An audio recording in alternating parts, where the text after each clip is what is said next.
ประตูเจ้ามักหัวก่อยทายฉันลาจ้ะ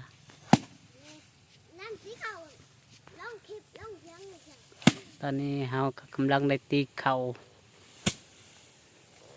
ถ้าบอลายก็เลยตีเอาเนาะข้าวก็เริ่มสุกหมดเลย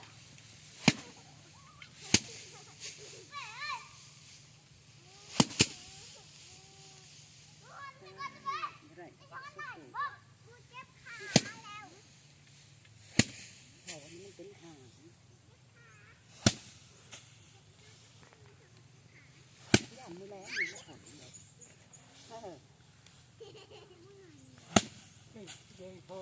พวกทำผ่าต้องเกี่ยวเนี่ย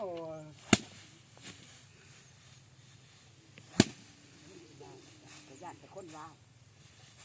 ทำเจ้าผู้ปากจะเองนี่ล่ะ